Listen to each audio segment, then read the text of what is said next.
السلام علیکم ورحمۃ اللہ وبرکاتہ۔ بسم اللہ الرحمن الرحیم۔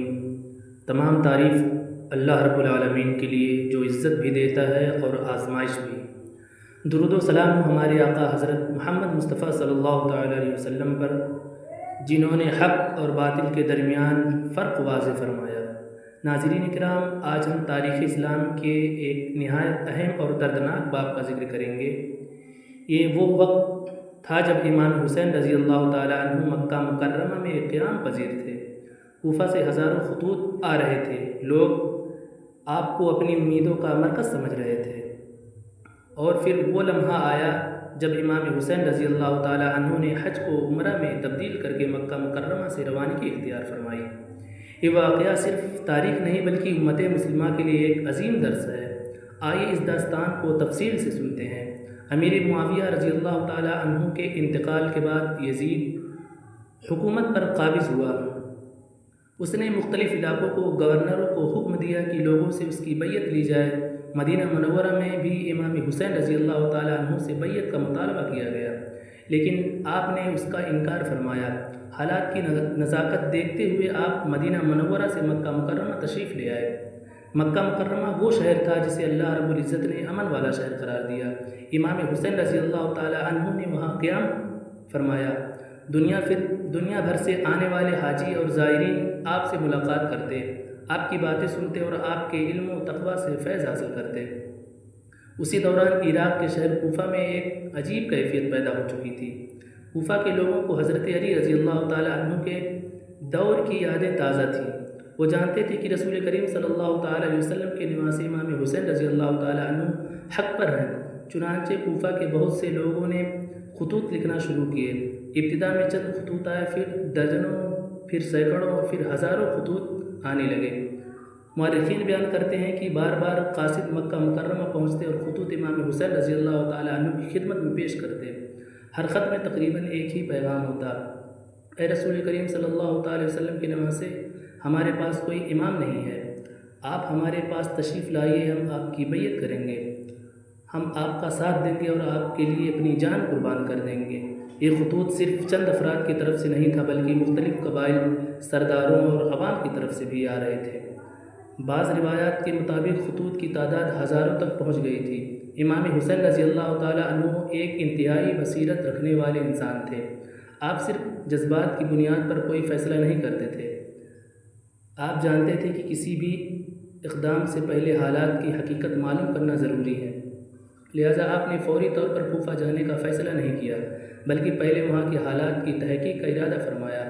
اس مقصد کے لیے آپ نے اپنے چچا زاد بھائی حضرت مسلم بن عقیل رضی اللہ تعالیٰ عنہ کو منتخب فرمایا۔ حضرت مسلم بن عقیل رضی اللہ تعالیٰ عنہ نہایت نیک، بہادر اور قابل اعتماد شخصیت تھے۔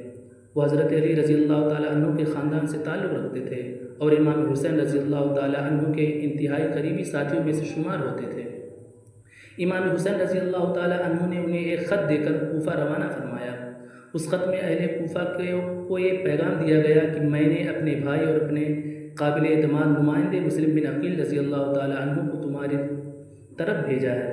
اگر ان کی رپورٹ میرے پاس یہ آئی کہ تم واقعی اپنے وعدوں پر قائم ہو تو میں تمہاری طرف آنے پر غور کروں گا۔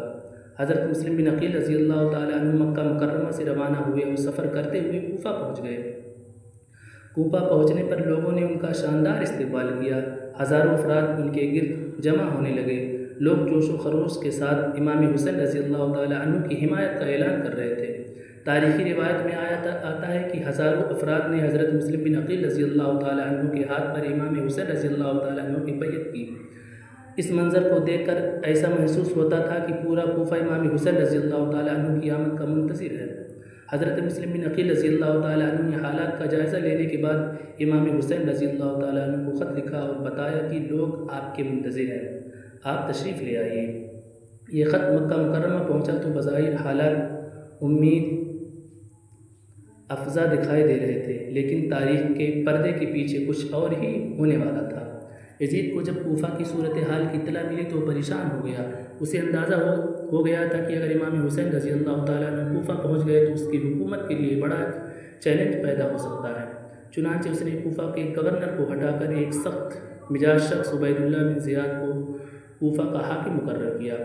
عبید اللہ بن زیاد کوفہ پہنچا تو اس نے دھمکیوں، خوف اور لالچ کا سلسلہ شروع کر دیا۔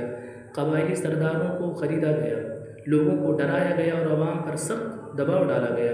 آہستہ آہستہ وہی لوگ جو کل تک امام حسین رضی اللہ تعالیٰ عنہ کی حمایت کے دعوے کر رہے تھے پیچھے ہٹنے لگے۔ حضرت مسلم بن عقیل رضی اللہ تعالیٰ عنہ کے گرد جمع ہونے والا ہجوم کم ہونے لگا۔ جو لوگ ہزاروں کی تعداد میں ساتھ کھڑے تھے وہ خوف کی وجہ سے منتشر ہونے لگے۔ یہ انسانی کمزوری کی ایک افسوسناک مثال تھی۔ زبان سے وفاداری کا دعویٰ کرنا آسان ہوتا ہے، لیکن آزمائش کے وقت ثابت قدم رہنا مشکل ہوتا ہے۔ ادھر مکہ مکرمہ میں امام حسین رضی اللہ تعالیٰ عنہ اپنے رب کی عبادت میں مشغول تھے۔ سن 60 ہجری کا ذی الحجہ کا مہینہ شروع ہو چکا تھا۔ دنیا بھر سے حاجی مکہ مکرمہ پہنچ رہے تھے اور حج کی تیاریاں جاری تھیں، لیکن اسی دوران امام حسین رضی اللہ تعالیٰ عنہ کو ایسی اطاعت ملنے لگی کہ یزید کے کارندے مکہ مکرمہ میں بھی آپ کے خلاف سازش کر رہے ہیں۔ بعض تاریخی روایات کے مطابق خطرہ پیدا ہو گیا تھا کہ کہیں حرم مکہ کے تقدس کو پامال نہ کیا جائے اور دوران حج امام حسین رضی اللہ تعالیٰ عنہ کو نقصان پہنچانے کی کوشش نہ کی جائے۔ امام حسین رضی اللہ تعالیٰ عنہ کے لیے سب سے زیادہ اہم اللہ تعالیٰ کے گھر کا احترام تھا۔ آپ نہیں چاہتے تھے کہ خانہ کعبہ کے قریب خوریزی ہو یا حرم کا تقدس مجروح ہو، اس لیے آپ نے ایک عظیم اور تاریخی فیصلہ فرمایا۔ آپ نے حج کو عمرہ میں تبدیل کر دیا، یعنی حج مکمل کرنے کے بجائے عمرہ ادا کیا اور مکہ مکرمہ سے روانگی کا ارادہ فرمایا۔ یہ فیصلہ بظاہر ایک سفر کا آغاز تھا، لیکن حقیقت میں تاریخ اسلام کے سب سے عظیم باب کی تمہید تھی۔ 8 ذی الحجہ جس دن حاجی مینا کی طرف روانہ ہوتے امام حسین رضی اللہ تعالیٰ عنہ اپنے اہل خانہ اور ساتھیوں کے ساتھ مکہ مکرمہ سے سفر شروع کیا۔ اس موقع پر بہت سے لوگوں نے آپ کو روکنے کی کوشش کی۔ بعض لوگوں نے عرض کی کہ اہل کوفہ پر بھروسہ نہ کیجیے، ان کا ماضی اچھا نہیں ہے۔ کچھ نے کہا آپ مکہ ہی میں قیام فرمائیے، کچھ نے مشورہ دیا کسی دوسرے علاقے کی طرف چلے جائیں، لیکن امام حسین رضی اللہ تعالیٰ عنہ نے حالات کو سامنے رکھتے ہوئے اپنا سفر جاری رکھنے کا فیصلہ فرمایا۔ آپ جانتے تھے کہ زندگی اور موت اللہ کے ہاتھ میں ہے، ایک مومن کا حق پر قائم رہنا، نتائج اللہ کے سپرد ہیں۔ مکہ مکرمہ سے روانگی کے وقت آپ کے ساتھ اہل بیت کے افراد، خواتین، بچے اور وفادار ساتھی موجود تھے۔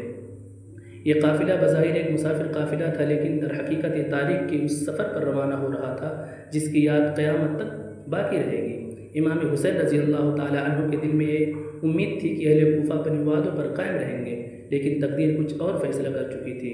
راستے میں مختلف مقامات پر لوگوں سے ملاقاتیں ہوئیں، بعض نے حمایت کا اظہار کیا اور بعض نے خطرات سے آگاہ کیا، لیکن امام حسین رضی اللہ تعالیٰ عنہ نے ہر حال میں اللہ پر بھروسہ رکھا۔ یہی تو اہل ایمان کی شان ہوتی ہے، اور وہ حالات کے غلام نہیں ہوتے بلکہ اصولوں کے پابند ہوتے ہیں۔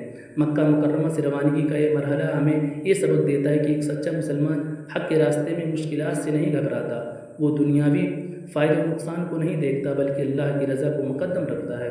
ناظرین کرام، مکہ مکرمہ میں قیام کوفہ والوں کے ہزاروں خطوط، حضرت مسلم بن عقیل رضی اللہ تعالیٰ عنہ کی روانگی اور پھر حج کو عمرہ میں تبدیل کر کے مکہ مکرمہ سے روانگی، یہ تمام واقعات کربلا کی عظیم سانچے کا پیش خیمہ تھے۔